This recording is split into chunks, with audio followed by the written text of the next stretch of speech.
Welcome to the center of the universe and the home of the 18-time Grey Cup champion Toronto Argonauts. This is the X's and Argos podcast with Ben Grant and JB. Welcome to the X's and Argos pregame walkthrough brought to you by Something in the Water Brewing. Ben Grant, joined as always by JB, and we are here to get you set for some Friday night football, the rematch between the Toronto Argonauts and Calgary Stampeders. Calgary won the first one in very depressing fashion if you're an Argos fan, and we're ready to put that behind us and look forward to Friday's game, the rematch, as it's at home at BMO Field, a 7:30 start against those Calgary Stampeders. We got a lot to talk about today. We're going to talk about where Toronto belongs in the power rankings. We got to talk about some transactions the Argos made this week and former players getting signed as well. Royce Metier was one of the top players, actually the top player by PFF standards this week. We'll address that. We want to talk about Javon Leake's speed because that was a topic that went viral this week. Plus, Argos season ticket holder gifts came out this week. We want to talk about CFL fans fight cancer. And we've got all of our usual stuff from ticket draws to pick six, game previews, injury reports, OCDC, one thing, predictions, put me down for 20, and our CFL picks. All that and more coming up on this episode of the X's and Argos podcast. JB, Friday night, there is nothing better to do before the game than go to Something in the Water Brewing, and that is what I want you to do. Let me try and make a sentence here. Listeners, I would love for you to go to Something in the Water Brewing pregame on Friday night. A lot of great beer to choose from. JB's favorite is Liberty's Farm to Glass Pilsner. Mine is probably still Longboat. I go back and forth because there's so many good beers to choose from. Longboat is really good though, and before an Argos game, there's nothing better because it's made for fans of the double blue. It's Argos themed. You can't beat that. But if you are looking for a dark horse, then Tortuga is one that I would try out if you're there on Friday, and you should be because it's just steps from BMO Field. It's the perfect place to go before the Argos game. All right, JB, let's get this lined up here.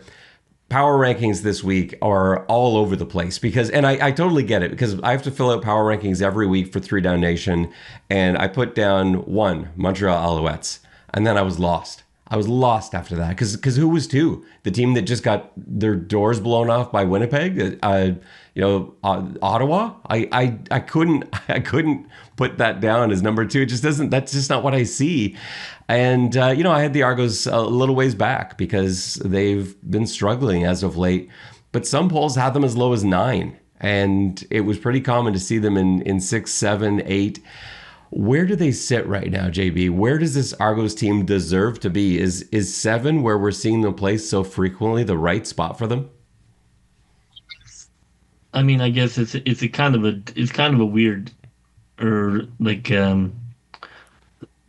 strange debate because are you talking about the potential Argos? Are you talking about their potential to win moving forward, or who they are right now as if they were never going to change? I think if Dukes is their quarterback or Arbuckle, if they have a backup quarterback, yeah, I'd probably put them 7th. Is this team shown that with, excellent starting quarterback play, they can be top 4? Yeah, I would probably have them 4th. So it's hard to say how much you factor in, getting a quarterback back, but I think 7th is probably fair if you do it totally in a vacuum.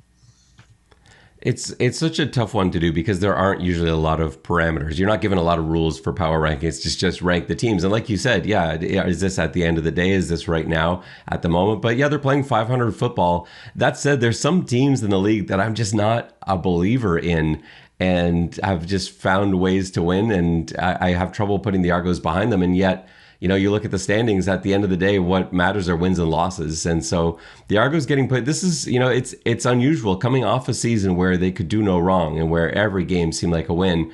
It's been tough. And a lot of the expectations that fans had coming to the season actually have come through in terms of the defense and how they've played. But it's the last few weeks, the points that are not being put up, I think have maybe factored into where they have slid in these power rankings. But there's one way to fix power rankings, and that is to start winning football games. And I think a win over these same Calgary Stampeders would certainly shuffle them up. It should, in theory, put them ahead of the Stampeders in power rankings because they would be even, but would have a better record than the Stamps. So I think that's the first way that the Argos can go about fixing it. Take care of business, win on Friday night against Calgary. JB, a couple transactions this week. Daniel Joseph was released, the Canadian defensive lineman, and Albert Awashe also released. That just happening yesterday, I think, or 2 days ago. The Daniel Joseph move, I wasn't surprised at. We didn't really get much of a chance to see him, and it was, I thought, a pretty nice swing at a potential big player. We know he was drafted very high, a first-round pick, and a player that had tremendous potential, but clearly the BC Lions were willing to move on from him. And so when he came into Toronto, we didn't have huge expectations, but we thought, well, maybe there's something there. And clearly, whatever it was, it just didn't work out. But how much how much does it impact the fact that he came into a really tough positional group where you had guys coming back too, like a guy like Flo Remalade, for example, coming back into the roster? Like, did Daniel Joseph just end up in a bad situation, or is this a guy that might bounce around between a few teams before he ends up sticking somewhere? Yeah, I mean, if you watch his film, I think it was worth taking a shot at him, but like, there's nothing that really jumps off the film that makes you feel like he has necessarily something to offer. I think if you're looking at those bottom of the roster guys, you're hoping that they're kind of elite or have a sort of one specific thing they do really, really well. And maybe you can afford the luxury of having, a pass sack specialist or, a run stopping specialist or what have you, kick return specialist. But he doesn't seem to have that. Like, he just doesn't. There's nothing statistically that jumps out at him, and there's nothing on film that jumps out. I think his pedigree of being a high pick, but I think the turnaround time, suggests that they saw the same thing that BC did. And I think it also speaks very highly of Tyson Hergott because he's the other Canadian there that is in the position to back up Robbie Smith. So you've got Smith and Tyson Hergott, and they've decided that these are the guys. We're going to go Canadian at that position, and it's one of those two guys that is going to be out there. And, they do have the only practice roster player they have on the D-line is Baptiste Paulier, the global player. And so for Canadians, I guess that was to see, could he maybe beat Hergott out? Could something like that happen? And they obviously weren't seeing it. And so Hergott, they've been impressed with. I've been impressed with his special teams contributions for sure. And he will get more and more involved in the defense going forward. Albert Awashe, I was very surprised at. I know he hasn't had the best couple games, but when he first came on the scene with the Argos, I was really impressed with his run blocking. He's had a few big misses since then. There was a miss on a run near the end zone that I don't actually remember if it resulted in. I think it did result in a touchdown, but I think Awashe missed his block. And there were a couple of key moments where we didn't get what we were hoping to see from Awashe. But I think overall, from what I saw, this surprised me. This is not a team that's got a ton of fullbacks sitting around. Brendan Calver's the other guy that you would probably turn to. He was backing up Awashe last week in Calgary. But yeah, that one just kind of came out of nowhere. The funny story I have about Awashe is that my son James was creating an Argos team on NCAA 25 because you can customize any team. And so there are a lot of people around the league making CFL teams on there. It's kind of a fun hobby to do. And for some reason, he couldn't enter the name Albert. It felt that for whatever reason, Albert was an inappropriate word. And so he ended up just being Al Awashe. Yeah, I will have to break the news to my son that he will have to release him from his fictional Argos roster. But those were the two big transactions this week for the Argos. Braden Knoll signed in Saskatchewan. That's a smaller story. Braden Knoll was a fourth-round draft pick from the Argos a couple of years back. Had kind of played the role of backup center, but never really got on the field. He was, again, in a situation a little bit like Daniel Joseph where so much talent in that offensive line room. It was just tough to crack. And Saskatchewan now, with injury after injury to their offensive line, they've brought in Noel. He's not on their roster for this week. He's not on the dress roster for this week. But if they suffer even one more injury, you could expect him to get out there, because he was a guy that played all 5 positions at Laurier. And after being, I think he was recruited as a D lineman, if I remember correctly, and then played like all 5 spots for Laurier. So he's the perfect guy to bring in if everything is falling apart to your line. And that's exactly what's happening in Saskatchewan right now.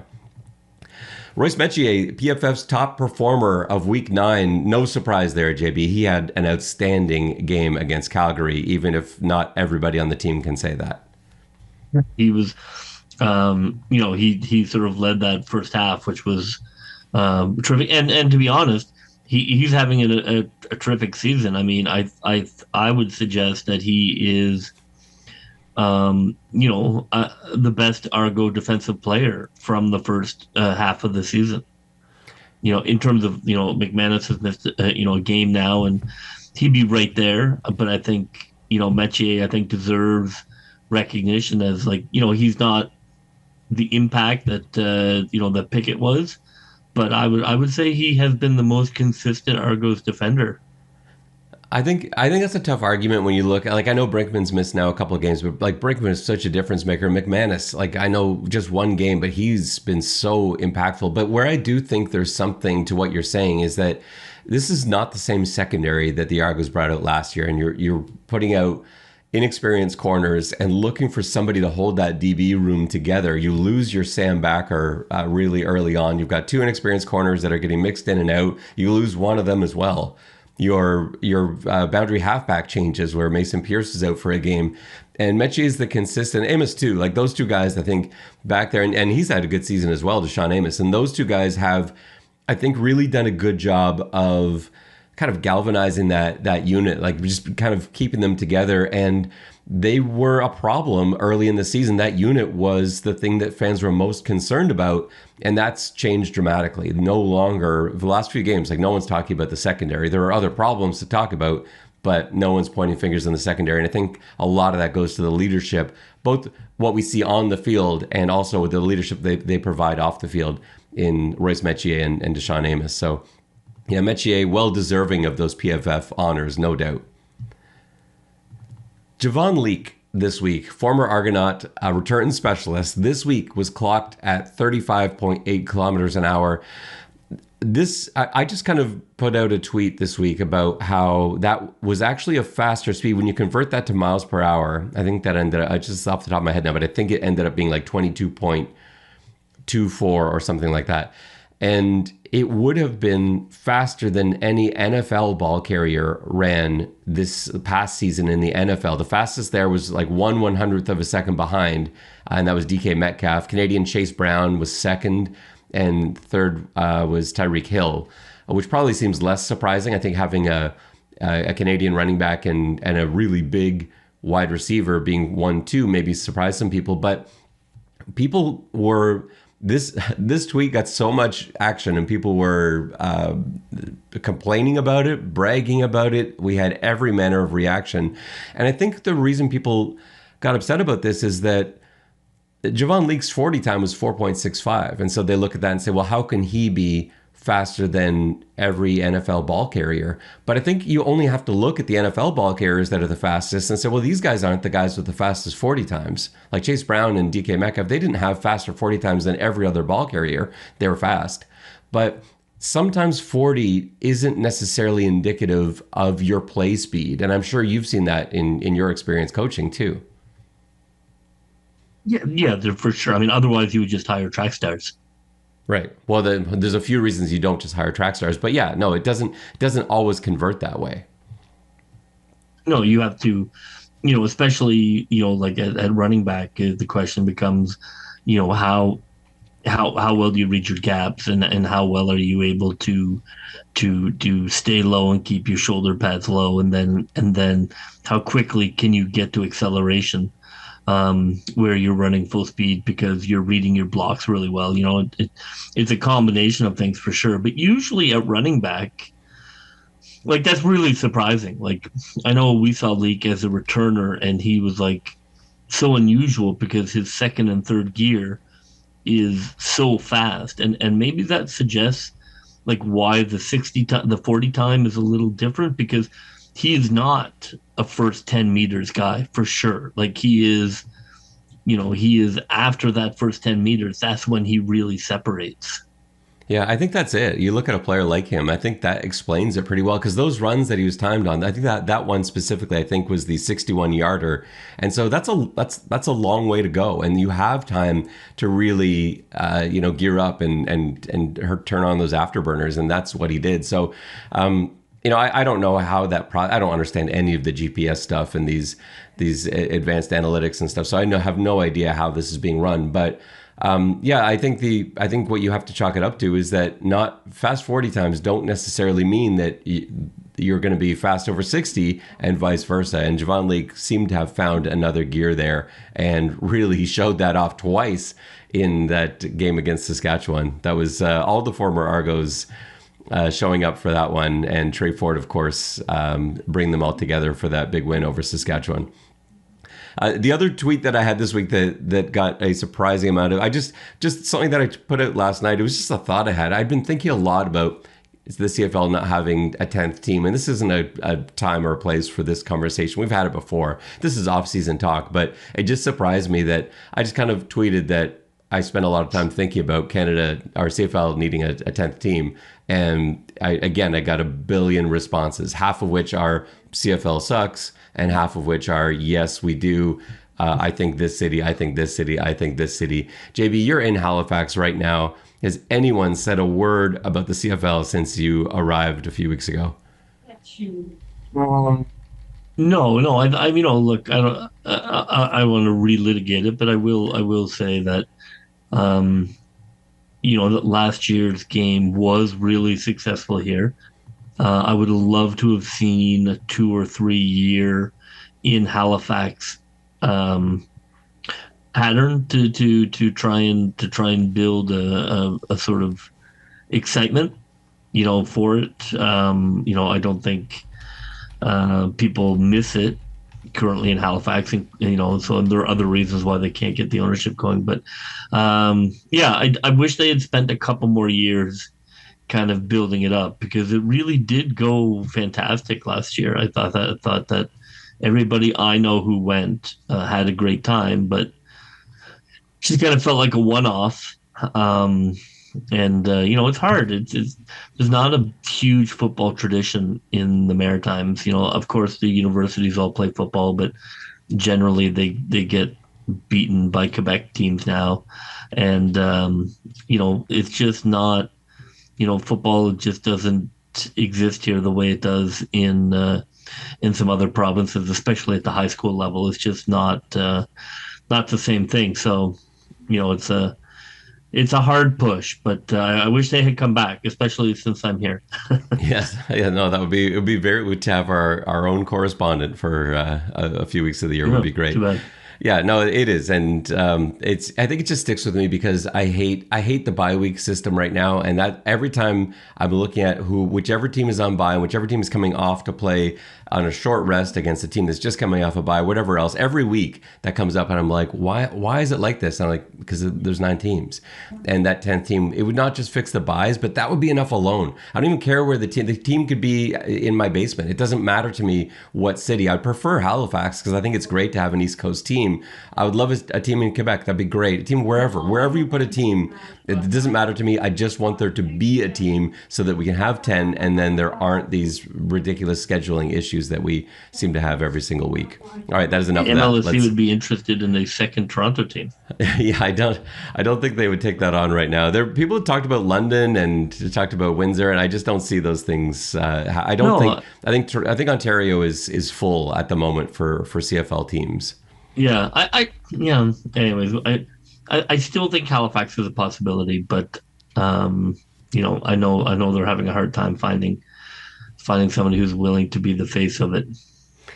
Argos season ticket holders this week received their gift from the Argos, which was a blue and white football with the Argos logo on it and the Grey Cup mentions on it as well. Fantastic looking football. This was a really nice gift, and I just want to give the Argos credit for this because Argos season ticket holders get treated really well. First of all, there's a lot of stuff that they get, a lot of bonuses that they get. And gifts like this don't happen in every other organization. Talk to season ticket holders for the Saskatchewan Roughriders and ask them what they got this year. And, with a lot of other teams, they'll get a pin or something like that. And it seems like every single year the Argos give their season ticket holders something fantastic. And the feedback that I've seen on social media so far is that the season ticket holder base seems thrilled with these Argo footballs, because these are things that stick around for a long time. John Hodge from Three Down was talking to me about how he had, I think he was playing with a niece or nephew or something like that, and they were throwing around a Winnipeg Blue Bombers football that was clearly from like the mid '90s, and it's something that it's your logo on, it's your team, and this is something that is going to stay with a kid, a family member, whoever ends up with that ball. Maybe it goes up on your mantle or something like that too. I think that is a fantastic gift from the Argos to their season ticket holders. So again, well done to the Argos for that one. And speaking of swag, did you happen to grab me one of those hats? I did not. The hat giveaway, you don't understand. Those went really quickly. Giveaways go fast at BMO Field, and there were people lined up. Like, I get there early. I'm usually there like 3 hours early before kickoff, and there were already people lined up, knowing full well that the gates weren't opening for a couple hours. There were people lined up. It was mass hysteria down there as everyone was trying to grab their hats, but they look fantastic. You will not get one of those fantastic hats, JB, but I'm sure you could find a lovely visor in the gift shop that I think would be to your liking. I think I lost my visor, so actually I could do that again. They've brought back the navy blue. I was just looking through the Real Sports catalog. There's some really good merch again this year. It's a problem, but their visors are really nice. That dark blue visor. Yeah, well, it's good for me to share my hat situation. I want to talk about CFL Fans Fight Cancer for just a moment. This came out of a conversation that I had with Connor Sauvé, who was one of our winners from last week. I ran into him in something in the water, and just talking to Connor a little bit about how the work that he was doing, and I wanted to get from him, because I knew that he was doing this walk to raise money for cancer. I knew this was happening, but I didn't know all the details, and so I said, Connor, if you can send me some of those details, I'll talk about them on the next podcast, because they're really important to me and they're really important to him. They're really important to so many CFL fans. CFL Fans Fight Cancer has been around since 2005. They have raised thousands and thousands of dollars every year. They do such a great job fundraising across the CFL, and this is through various capacities. We talked last week about Chris Tomalfachuk, who went to every one of the 9 CFL stadiums raising money, and there are guys like Ginger Argo, for example, who raises money in the tailgate area pregame before every Argos game, and we've seen him on the road. As I saw him in Montreal, and he goes to every game that he can get to raise money for cancer. And like with him specifically, if you want to donate to him specifically, if you go to an Argos tailgate, he's often there with a barbecue, selling CFL Fans Fight Cancer iron-on patches and raising money there. So if you want to donate, that's a great way to do it. And for Connor, who I'm going to tell you about here, you can go to his Twitter page at Sauvé Connor, at SAUVECONNOR. That's SAUVECONNOR. And it's pinned to the top of his page right now. He's putting together this fundraising initiative where he is going to walk on Sunday, August 31st, the day before the Labor Day game. He's going to walk the 65-kilometer distance from BMO Field to Tim Hortons Field for that game. And that's an estimated 15 hours of walking time. But he's motivated by knowing how difficult it is for anyone going through cancer and the challenges that kids face in going through childhood cancer. And that is his motivation on that walk, is knowing that as difficult as he may find that, he knows how hard it is for someone else, and that reminds him why he's doing it, why he's raising money for this important cause. So if you want to donate some money to Connor, make sure you check out his social media page and make that donation, and stop by and see Ginger Argo in the tailgate area at BMO Field before this Friday night's game, and you can donate there as well. They do a fantastic job. And I'm glad we could give them a little bit of airtime here in spreading the good word, because they definitely deserve it. Yeah, I mean, it's amazing. It's such a selfless and altruistic thing to do, to kind of combine these two things about, cheering on Canadian football, and also like doing something active to support fighting a disease that certainly all of us will be touched by in some way. Yeah, I think it's fantastic and so easy for people to support, and that this is not money going to a large organization or infrastructure or to anything like that. This is just individual people doing this. So you're gonna get a great percentage of that money is gonna go to who needs it. Yeah, no, exactly that. And just this is an aside, but like CFL fans in general have been great with this. So there's a guy on my timeline yesterday talking about things that the Argos could really look at changing in order to improve. And I looked at his bio, and he's like a diehard Ticats fan, and then he acknowledged it a few tweets later that he's sort of saying, a typical CFL fan that, here I am helping out someone else's team. But that's the nature of the CFL is so different in their fan base from a lot of other leagues, where there is a genuine desire for success, not necessarily over their own team, and certainly not over their own team, but league wide. People want the gate revenue to be great for every team. Like every fan base is hoping that so-and-so sells out. Every fan base wants bodies and seats at everyone's home game. They want entertaining football. And so even there you have a Ticats fan hoping that the Argos fans fill up BMO Field and hoping that they get treated to an entertaining game. And, at the end of the day, he's still hoping his Ticats win. But I think that's pretty unique to the CFL. And I think that extends. It's one of the reasons these fundraisers and groups like CFL Fans Fight Cancer, one of the reasons they work so well is that this is a community that is pretty used to coming together. And certainly we have our differences team to team. But I think for the most part, CFL fans are really supportive of CFL fans. And we've even seen it with our sponsors. Like we've gone to Something in the Water Brewing and seen fans of other teams who have come by there and bought beer at Something in the Water Brewing just because they wanted to show their support for a business that was sponsoring a CFL product. And that tells you probably all you need to know about the support level of CFL fans. All right, JB, let's get into all the game day related stuff. And we're going to start with, first of all, our ticket draw was won by Bay Argonautica, who's got our tickets for this week from Something in the Water Brewing. And we had our Pick 6 giveaway. This is something that you can do every week. Something in the Water gives a 6-pack away to whoever's question we answer. We got a lot of great questions this week. And we're going to start for this Pick 6 segment by Something in the Water Brewing by answering Ray Flood's question. He asks, JB, what does it mean when they say the defense is stunting? Do you want to pick this one up, or do you want me to start this off? Sure. Stunting, there are a couple of phrases for it. Sometimes they'll talk about the defense playing games. Sometimes they'll talk about the defense running twists. Stunting is when you are you're moving your defensive alignment around, so that you are kind of running these overlaps, so that guys are getting into lanes late, and the offensive lineman isn't able to pick him up because he doesn't see them coming, because they're sort of hiding behind another defensive lineman, and then they come whipping around. So it's a way of torturing offensive linemen because they have their pre-snap read and they looking to who the block, and then all of a sudden they've picked a guy and some other guy comes running from nowhere. It can work fantastic. It can make you look like a genius as a defensive coordinator if a stunt is not picked up and a quarterback gets smashed.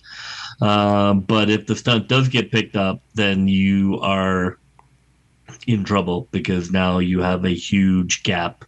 So it is tricky to do. But it is a way of torturing offensive linemen. Yeah, that's true. And usually you do this on passing downs because you can get caught with your pants down a bit with a stunt if they end up running right into a gap that somebody's leaving. If it's a quick hitting run against a stunt, that can be a problem for a defense too. With stunts, you hear often like twists, JB, you mentioned. Loop is another one that you sometimes hear, and that usually means that the guy's coming from two different gaps over. So essentially when offensive linemen are blocking, there's a guy like in their gap to start with before the play begins. And most of the time, the guy that's lined up in that gap actually does come into that gap. And that is easy as an offensive lineman. Okay, I got to pick that up. It's really difficult when the guy that's in that gap doesn't actually fire there. And that's when you have a twist going on. Maybe he fires to the other side and you're responsible for the gap he was lined up in, but it's a different player that ends up attacking that gap, and that is a stunt. If it's the player beside that guy, it's a twist. If it's a player from 2 players over, it could be called a loop. The vernacular, the verbiage can be different team to team, but anytime you hear the term stunt, it basically means you've got defensive linemen crisscrossing and not going into the gaps that they were lined up in initially. But it's a really fun game as a defensive coordinator trying to map out blitz packages and to really play around with some of these stunts where you can have guys coming from way off the ball. You can have guys that were in the secondary even participating in that. A guy from the secondary suddenly coming through between the center and guard and having other guys go out of there. There's a lot of fun you can have with that. And if you just want to have fun for a game, especially on TV, because you can do it on TV, you don't need to see the secondary. Watch the D linemen and watch which gaps they fire into. You will see stunts on almost every single second down and long, a stunt of some variety. It can be the thing that prevents an offensive lineman from being able to play. It is a skill. So it is one of those things that's really hard for a young offensive lineman to be patient enough to identify that a stunt is coming. And the key to that usually, and it's so easy to say and harder to do, but if you see the guy that you were going to block going somewhere, somebody's coming back. And so you can't just follow him. He's like, well, where he's, I'm going to go with him because someone is coming back into your gap. And it's easier said than done. If everybody could pick up stunts easily, they wouldn't do it as often as they do. And you see stunts all the time. Let's get into our game preview, JB. The rematch. What's your confidence level like going into this? This back-to-back, I usually feel pretty good about because to me, Coach Dinwiddie has always done well since he arrived in Toronto at the second matchups. It's not always back-to-back games, but the second time he sees a team, Coach Dinwiddie seems to have the guys pretty well figured out. Are you a little less anxious maybe about Friday's game than we were about last week's? Yeah, I mean, I think when we did our preseason, guesstimate, when we figured they'd be, we hoped they'd be 4-5. I think I probably gave that first Calgary game to Calgary, and Toronto plays really well at home. Coach is very good, and the coaching staff is very good at planning for a repeat game, for making changes, adaptations. They've shown that to be a real skill. I thought the first half went really well. Essentially they had a really bad fourth quarter. Which trick or treat mayor we get is always kind of the biggest question. But I do like Toronto at home to take care of this. I think it's an important win because Calgary is not better than Toronto. It is a bit of a coin toss between them, but they are not a better team. So you shouldn't lose 2 games to a team that is essentially as good as you. They have weaknesses and strengths, but they're not objectively a better team than Toronto. So I like Toronto to win this. Let's take a look at the injury report. Calgary came out of last week's game with basically nothing wrong. They had a couple guys limited in practice, but everybody that was on their injury report is practicing full right now and is listed currently as available. So that's not a great sign because Toronto can't say the same thing. You got 5 guys that appear on the injury list.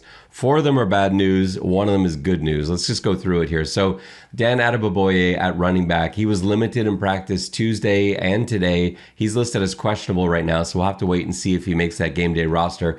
That's a big piece. I know he's not a starter, but Dan Adeboboye is a huge contributor, and he's a big part of my personal game plan, which we'll get to in OCDC. So I need Adeboboye to make it there, but he's a crucial part of that special teams unit, and he's such an asset to have in the backfield, a guy that you can put in there, especially I like how they used him in the fourth quarter when teams were getting worn down, and here you had this big strong running back flying through the middle of the field. So that's something to keep an eye on. Cameron Dukes, this is a big story too. Cameron Dukes with a leg injury. It looked to me like he came up a little bit slowly last week. There's one play, and I don't remember it specifically. And when I went back to try and find it, I couldn't. But I remember watching live, and maybe maybe it was something that didn't appear on the TV broadcast. But I remember watching it and thinking, oh, it looked like he got up a little slowly there. And I think it was late in the game, and maybe that's what it was. But he's been diagnosed with this leg injury. He's been limited all week, and he's listed as questionable as well. So that's probably the biggest piece to keep an eye on in terms of what this week will look like. Gregor McKellar has not practiced all week. He's listed as out, and so that's your starting right guard out. And then Fraser Sopik, who has been playing extremely well all season, was able to go full today, was limited on Tuesday with a shoulder injury. He's listed as questionable right now. This is really big, especially because Wynton McManus is out. It would have been okay. I think the Argos could manage if Wynton McManus were still fine, but it's a problem with Sopik playing as well as he has and Jonathan Jones filling in the middle.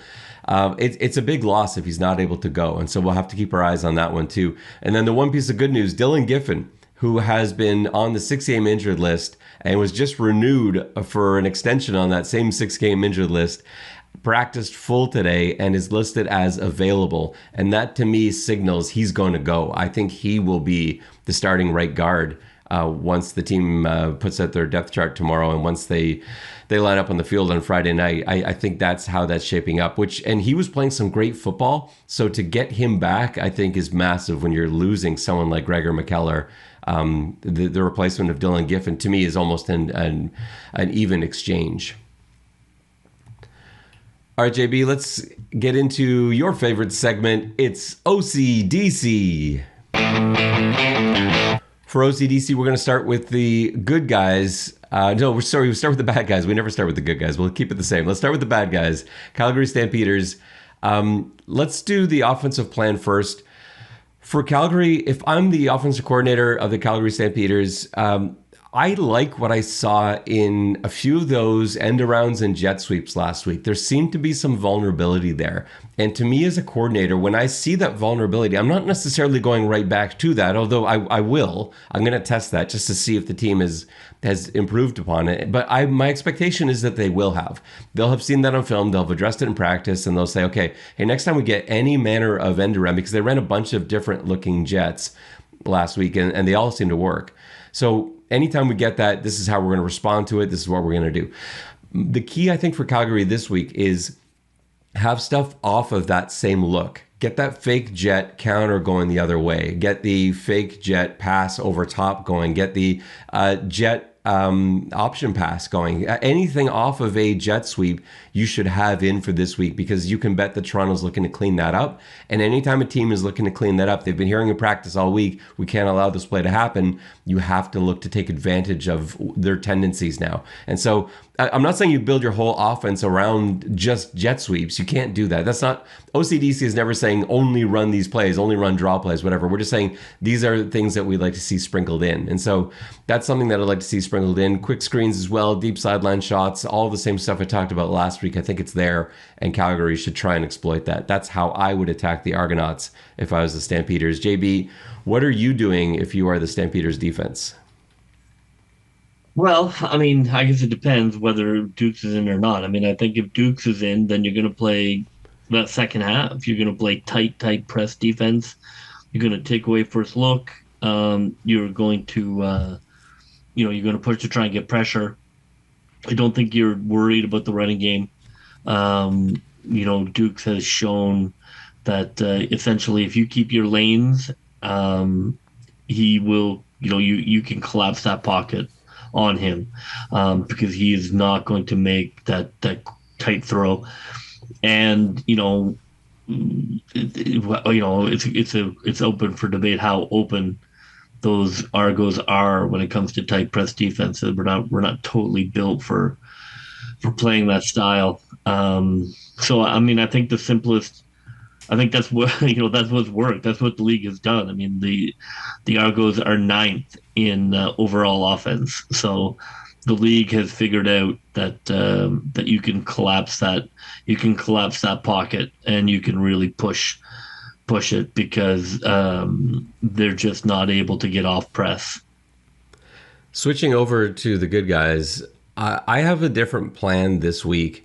Coach Dinwiddie said in the postgame press conference last week that he was upset with his own play calling in the second half, that he did not run the ball enough. And it's true. He only had 3 carries in the second half for Kadeem Carey. He's one of the best running backs in the league, and to only give him 3 carries, that's a problem. And he recognized that mistake before he'd even got to the film. I expect a correction for that this week, and I encourage it. I think there's something there with Calgary. Like, his numbers weren't ridiculous looking at Kadeem Carey's production last week. They did a good job of bottling him up. But I think you can be even less conservative than they were in running the football. I would love to see them running extra linemen out there, run Anthony Vendal out there, run Landon Rice out there, go double tight with 7 O linemen. That's fine. Just declare, hey, we're running the football. That's okay. Now you're going to have some play action off of that too. You're going to try and take advantage of matchups downfield, see if you can get one-on-ones, even if it's just 2 go routes on the outside off heavy play action. I really want them to threaten Calgary with the run and try and come at them downhill. Now, my plans changed a little bit because I was counting on Awashe having a big role in this, because I was actually thinking, let's line him up in a wing spot. You can run some of those wham plays that we've seen Coach Dinwiddie run before. You can maybe run darts where you're pulling a tackle to the other side and leading up through the hole. I had all these great plans, and a lot of them involved true tight ends. I don't know if you run that with Brandon Calver. I'm not sure. But I like the idea of at least having the extra O lineman out there, go heavy a lot, and really challenge Calgary to change their personnel grouping. Say to Calgary, like, if you're going to stay like this and you're in your 4-3 base, we're going to run all over you all day long, because they will. But Calgary should adjust to that. And now let's see how Calgary defends when you got play action out of that. The only disadvantage is it takes a couple receivers off the field. If you've got Vendal and Rice out there as your tight ends, you're not sending them out into the pattern. But that's okay. They can stay in and help pass protect too. That's fine. Give whoever's at quarterback time in that pocket to find those one-on-one matchups. And don't be afraid of 50-50 balls. They work out. We saw one to DeMonte Coxey last week, and then it stopped. Give your guy a shot deep downfield. There was one to Tavares, but it was over the middle. It was kind of a weird play. 50-50 balls down the sidelines. I want to see those. JB, what is your Toronto defensive plan? I think that they have to get more pressure on Mayer. They have to make him uncomfortable. He is a rhythm quarterback. He is a guy that can find himself and then have a crazy quarter like the fourth quarter. That's just who he is. I think that defensively they took care of the run really effectively. But for me, I want to, I know those sideline deep plays. I'll take those defensive plays. I think that those were almost broken up. I'll take that risk again. I want to take away those short passes that lets Mayer get into a rhythm. He just can't be in that pocket. They have to get more pressure on him. They have to rush him. They have to get him on the move. He's not built to be somebody who throws on the run. I think that's what it boils down to. I think that I want to play tight man coverage on those underneath routes. I want to take away those easy routes. I'll take my chances with those deep passes again. It should have been enough to win the game in Calgary. So I think I think that the defensive backfield is getting a little more swagger, a little more confident. I think they're there. What we need is the defensive line to get more pressure. I still can't believe they lost that game. Like, I thought about it a few times. It's only a few days ago. It's been a short week. Everything's pretty, full speed sprint. The more I looked at it, the more the 6-0 sack discrepancy, really was just starkly, you just can't. You can't give up 6 sacks and not get any sacks at all. That's just going to be a problem. But yeah, no, especially in the fourth quarter. Toronto has to. This is the strength of Toronto's offense, and if their schemes are being, blocked, then we got to come up with some new schemes, because they have progressively. I know there have been injuries, but the pass rush has degraded. What's your one thing for this week? Well, I could say score in the fourth quarter, but that's a bit snarky. My one Wouldn't be thing the is I first want time. to. You've had some snarky one things before. I have. I would say 2 sacks. I think I'm not looking for a massive number, but I think if you get 2 sacks, that changes the dynamic of the game, and I think that's probably enough to help you with that field position game. So 2 sacks from the defense. My one thing is 13 carries for Carey. I think if you give Kadeem Carey the ball 13 times, you're going to win the football game. Now, I'm not a guy that subscribes to the idea that you always want to give your running back 20 carries because statistically, every time you do that you win. It doesn't work like that. Like that's flawed reasoning because the reason you're usually handing off so much is because you are winning, and so you're trying to drain the clock, and so the cause and effect is a little bit misleading there. But I think this is a real advantage. I do think it's what Toronto does best. I think Toronto's struggling to throw the football, and so that's okay.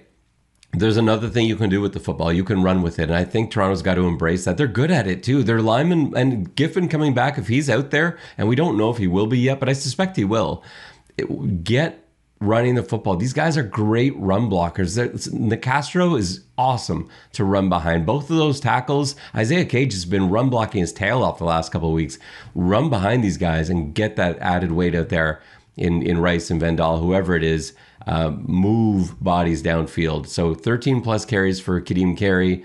This team will win because of that. He won't have 13 carries because they're winning. How does this one end, JB? What is your final score prediction?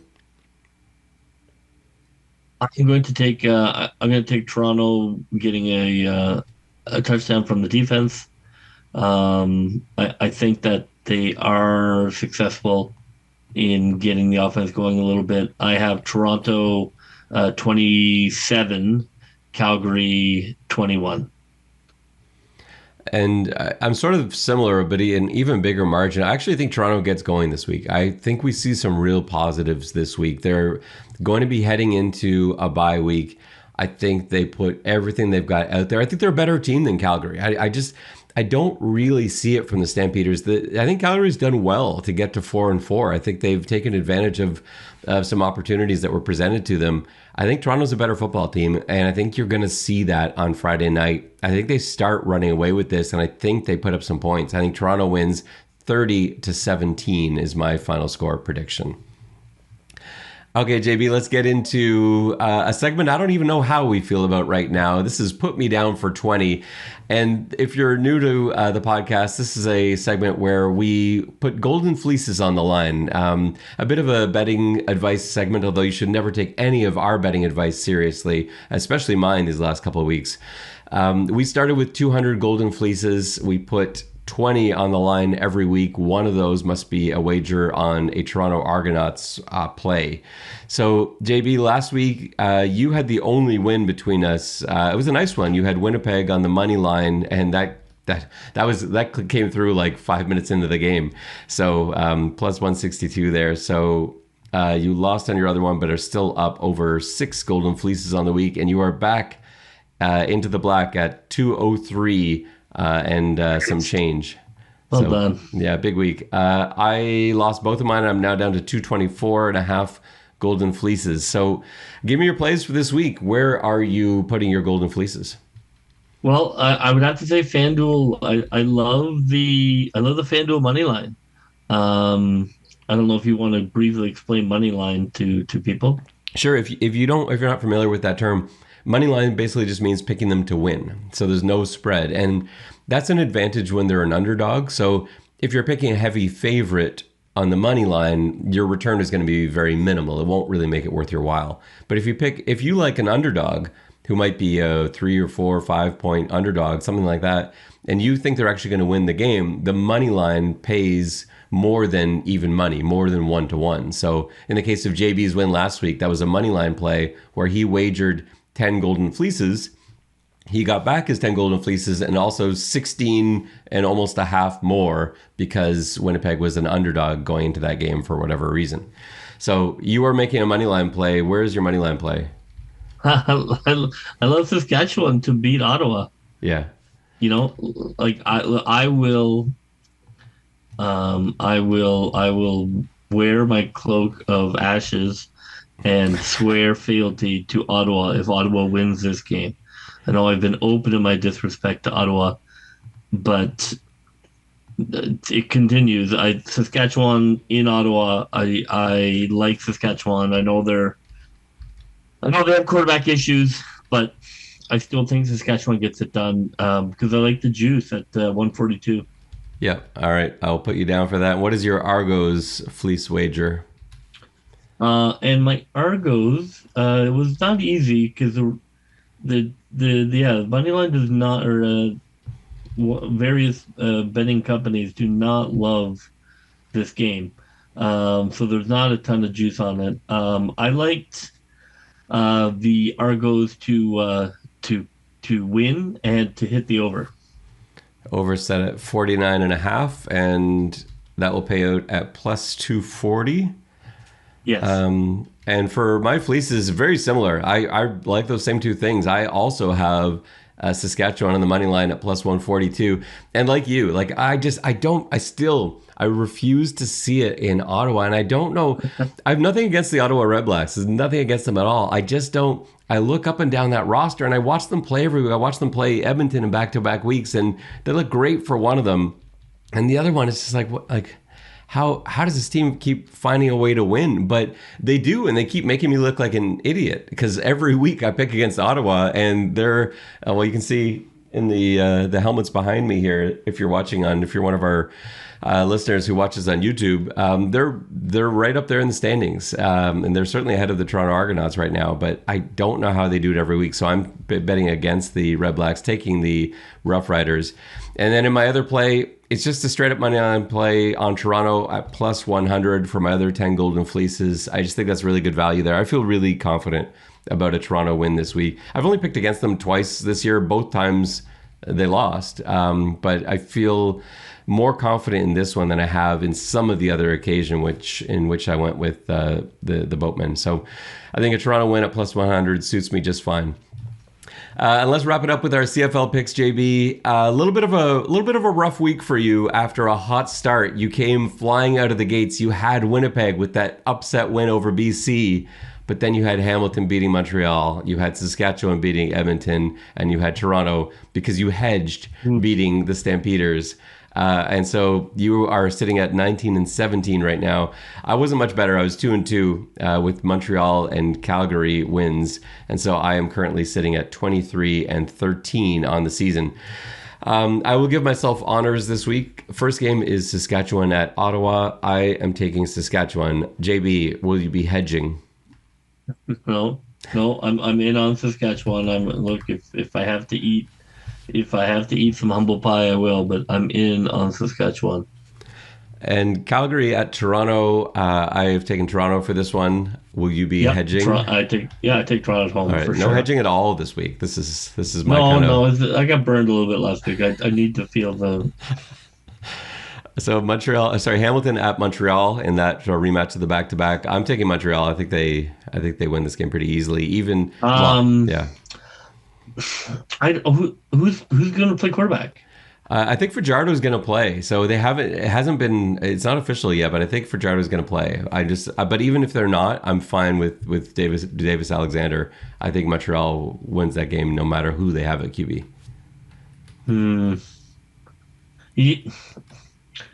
Yeah, I'm going to take Montreal too. Oh, come on. I thought for sure you were going to take Hamilton again. No, I can't take Hamilton on the road to Montreal. No, Hamilton. I was on Hamilton, and now I'm off. BC at Edmonton. This is an interesting one. It's going to be Jake Dolegala for the BC Lions against Trey Ford for the Edmonton Elks. This is the one that I spent the most amount of time on, and I thought about it. I've run scenarios in my head, and I just think BC finds a way to pull this one out. I think it's going to be a great game. I could completely see it going the other way. I wouldn't be stunned if Edmonton won by like 30, but I think Dolegala is going to have at least one good game with the BC Lions until Vernon Adams returns to health. And I think it's going to be this one. So BC beats Edmonton. Who do you have?